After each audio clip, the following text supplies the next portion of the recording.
Hi, and welcome to the Thriving Entrepreneurs 15-minute live broadcast on LinkedIn. She is Rochelle Learling, entrepreneur coach. He is David Foster, founder coach. So last week we talked about why getting overwhelmed is bad for you. It's bad for your health. It's bad for your employees. It's bad for your bottom line. This week we're talking about how not to get overwhelmed. Okay, David and Rochelle, you told us that this wasn't a good thing, but how do I do this? And we want to ask you, do you find yourself in this situation? Like Rochelle says, do you accept this idea that being a founder and entrepreneur includes being overwhelmed? Do you shudder to think, justify or rationalize being overwhelmed? And do you often wonder, like, how do I get out of this? So all those questions Rochelle is going to answer in the next 30 seconds. Go ahead. The floor. Thank you for the pressure. No, I'm good. Yeah, I think, as you said, what I said last time, we're talking about normalizing overwhelm. It's just like stress, just like burnout. We all have it. It's normal. It's part of the game. It's not. It shouldn't be. And I know there's entrepreneurs out there that don't feel this way. So yeah, I think we can start off by saying that maybe feeling overwhelmed is a story that you tell yourself. Yeah, I think that's a good start. And about that story, I think a really good question is to ask what you're assuming in this situation. What necessarily needs to be true for me to need to do this? And asking that question reveals a lot of assumptions, and maybe some of those assumptions aren't that true. Yeah. And I think that it's easy for us to get tangled up in our thoughts and processes and whatever we set up or we didn't work on. And that is what might be causing the overwhelm in our heads, let alone that maybe it's not even that bad in reality. But being tangled up in your head is exactly where you have that daily damage that we talked about last week. And I think the only real answer to getting a step ahead of how do I get out of overwhelm and into control again is by doing something with it out of your head. So literally vocalizing it or putting it on paper, what that overwhelm really is. But it's the perception that we have of overwhelm that is constantly giving us stress. Because if we think about it, if I would tell myself all the time, like, I'm stressed, I'm stressed, I'm stressed, your body would take that over. Like, that's just part of how your body works. But that's something that we can, again, avoid if we create this distance between our thoughts and our actions or emotions. I think that is the gap we're talking about today. Yeah, being aware of that, I think, is really helpful. And it's not just your perceptions that are creating the stress, but I think it's other people's perceptions too. It's socially acceptable these days to say, oh, I'm just so busy. Right. Oh my God, I have so much to do. Yeah. I have thousands of emails. I haven't had a chance. I stayed up too late working on the thing. And that signal that we get from other people, if you're aware of it, you can have a moment to say, well, is that really good? I'm almost being rewarded for not taking care of myself. Right. Right. Right. And that awareness allows you to make a choice. Yeah. And, in some simple sense, being overwhelmed is solved by saying no. Just say no. Yep. But there's a trick there. What are you saying no to? Or what are you saying yes to? And since we're sort of close to the beginning of the year, I think people are still talking about New Year's resolutions. Maybe start one day saying no to everything. Just say no, take everything off your list, and then only add those things to your list that you feel like are actually moving you forward. Right. Yeah, I feel the same way. It's by actually creating that clean slate and clearing everything that was, we can start to create something new. And I do believe that, I think we said that last time as well, that there's external factors making us feel this way, but also that we say, yeah, but we have some dependencies here and there. So I cannot, stop doing this or that. But I think if this is your business, which it probably is, then you should be in charge, or at least should be able to feel in control of what's happening. So if you're not able to lead the business with that poise, with that calm, with that control, then it's probably coming from the fact that you don't feel in control, which is probably factually as we're speaking about it. Mm-hmm. But then we have to go back to that personal feeling of overwhelm and say, how can we lead ourselves better? Because something there is not working. And indeed, if you have that day where you just clean everything off your plate and just say, okay, hey, what is really important, not Mm-hmm. only to me, but also to the business, you have to be very firm and decide that some things are just really not that important, but it's so easy to find a reason for it to be important. I think that is where most of us go wrong. Yeah. And the challenge is that negative emotions are more addictive than positive ones. Yeah. So when they did a brain experiment and they were able to induce negative emotions and positive emotions in people in scanners, when the people got to choose which one the experimenters would give them, they all chose like anger and overwhelm and distress Mm, because in a weird way it was more powerful and more addictive than the yeah. positive ones. Yeah. And so when you think about, well, I just need to do this, or I feel this pressure to do this, Mm, there's an addiction to that. There's an yeah. identity to that. Yeah. And going back and asking yourself, well, what is necessarily true in order for me to actually have that need? Hmm. That's a really good way to look at things and say, well, boy, that puts me in a bad position. Mm, Maybe I don't need to do it. hmm. And when it comes to priorities, figuring out what are the things that you're going to do and what are the things that you're not going to do, well, isn't that the trick to life, right? Yeah. Is deciding what to care about. Yeah. And Yeah. so it's very difficult to say no to things because you're afraid you're going to miss. Well, what Yeah. if I didn't do the thing that makes the difference? Yeah. That's a chance for it to happen. But if you overwork yourself, if you're so tired that you crash into somebody, forget your kid's birthday, get disconnected from your family or Mm. spouse, you're going to crash upon the rocks of despair no matter what.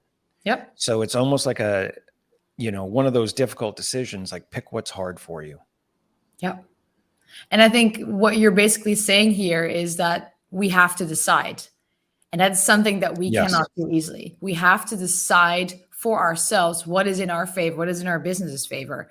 And Mm-hmm. that is something that most of us are really hard at, or really not good at, because we want to avoid to say yes to something and then say no to the other. We want to keep pleasing people and people Mm-hmm. around us and things around us because that's how we did things. That's what we promised we would do. But Mm-hmm. I think making decisions gives you so much power. It feels so right. And Mm-hmm. you'll see once you start making decisions, and I guess you can just build up to the bigger decisions, you'll feel like, wow, like things are changing. People are changing around me, in my team, in my leadership team, because I am being decisive and I'm, Yes. being me and taking me um, for like as a first, as a priority. And Mm-hmm. um, I think that is inspiring. I honestly think that's inspiring beyond the usual of inspiring. Right. And if you're leading a business, you have to remember that your example is influencing others for good or bad. Hmm. So if you don't have control of what you decide to do and not to do, if you can't figure that out and you're just so busy all the time, people will naturally imitate that because Yeah. that's the culture of the place that you're building. Yeah. But if you do the opposite and help yourself and help others figure out what's important, and you're going to be wrong sometimes, but you Hmm. can change it. But if you figure out what's important and you have some boundaries, that's going to make a huge difference. Yeah. And so, Rochelle, what would you say to, I won't say founder because I know you're an entrepreneur coach, but what would you say to an entrepreneur who is trying to figure out what is important? Hmm.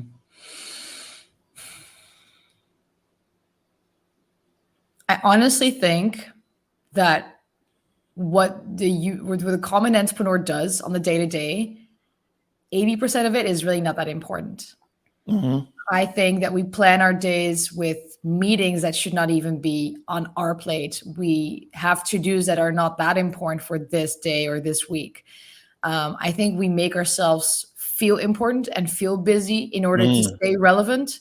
Mm-hmm. So I think I would start by looking into the schedule of the week and just saying, like, what am I spending my effort on? And is this relevant or not? Like, is this useful for the business or not? And then you would just cross off some things already. And then is this beneficial for me to be doing? And then you would also cross some things, and you'd find out that where you are best is where you add the most value in certain conversations or certain actions, because you Mm-hmm. are, that expert. But I feel that if we start to cross out things, the second most important and hardest step, I guess, is going to those other people and saying why you're not going to do that anymore. And I think that is the worst part for all of us, to say, I'm sorry, but I don't want to take on this responsibility anymore. And that is where you get some friction. Yeah. And I want to judo that last part into something Mm. different. Mm. There's nothing to apologize for, Yeah, true. because in some ways you're going in there to say, I'm sorry, I'm doing something better. Yep. Right. I'm Yep. doing something that works better. And so if you start to cancel some meetings, if you start to enforce some boundaries, Mhm. it can be a very simple explanation of why this works, why it's better for everybody, and what is Mhm. better for everybody affects that individual. Right. And I think my question is very similar to yours. It's a little bit more general, and look at what you're doing, whether it's meetings or the incessant emails. Mm. What do you get out of it? Yeah. What do I get out of this? And, as Jack Black says, sub question, what does the business get out of it? Yep. Right. Yeah. And look, in the last few minutes here, we can say, like, overwhelm can be helped by, mindful activities. It can Mhm. be helped by shutting your alerts off. I Mhm. personally can't understand how anyone can get anything done when the alerts are going off. Yeah. And, you know, secret tip, you're not ignoring it. It is affecting the way you think. Yep. But Mhm. that being said, you can't, meditate or yoga size your way into a better place if the load is just too high. Mhm. Figure out what the right load is and do a good job at it. Yep. Yeah.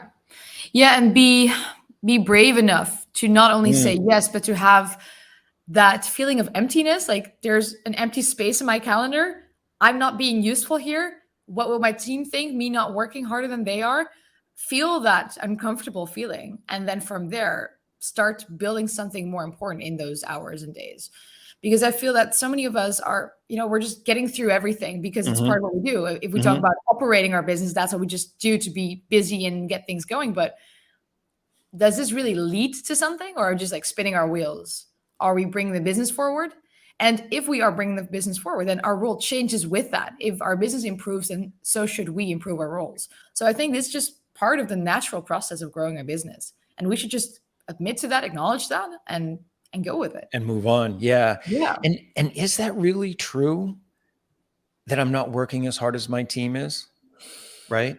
Like, No. if somebody goes to the office early and stays late and answers the email late at night, like, how is that better Hmm. than picking a few effective things and doing a really good job at them? Right. Right. And that Yeah. goes back to that question, like, what do you get out of this? Yeah. What do you get out of doing things this way? Yeah. The reality is that there's an answer to that for a lot of us. And that Mhm. answer is, I get to feel sort of like self-valuable. Yep. At least I didn't leave the office before she did. At Right. least I didn't do this. And Mhm. there's that addictive property of these Yeah. negative emotions, like, oh, I've got so much to do. I've got so much to do. Yeah. Right. Yeah. Yeah. Question it. Ask a lot of good questions. Yeah. You Isn't got that what we 15 do? seconds. I didn't see any of these comments. Thanks for Adriana. Thank I've you for only the seen one. reminder. Yeah. It's important. Is it good for me, the business? Yep. Yeah. So yeah, I would say the even doesn't really matter what your size of business really is. It's just important that it serves you and it serves the business, because otherwise, what are you working on? What are you busy with? Yes. And I would highlight again, like, get into the uncomfortable of slicing things, saying no to things, and then having some free space and then doing something useful with that. I mean, easy peasy. I know it's not easy to do. To go up to people and say, It's simple. listen, I'm Yes. changing my responsibilities, but This will give you so much power, so much personal power, and so much feeling of, I got this, I'm back in control. It will be addictive if we're talking about addictions here, right? That will be addictive. Yeah. And my last piece is to question the assumptions. What needs to be true in order for me to have this logic stand up? Asking that question, whether it's about overwhelm or anything else, I think is really important. Last piece of housekeeping. Our 15 minutes is turned into a Thriving Entrepreneur podcast, which you can find on Apple, Spotify, Google, pretty much any place that you find one. And we are still taking topics. Sorry? I said breaking news. Breaking news. And we're doing a monthly longer than 15 minutes if you can stand to listen to us for longer than we're on here. If you're one of those brave ones, huh? Yes. Thank you very much for listening. Thank you for the questions, and we will see you next week. See you next week.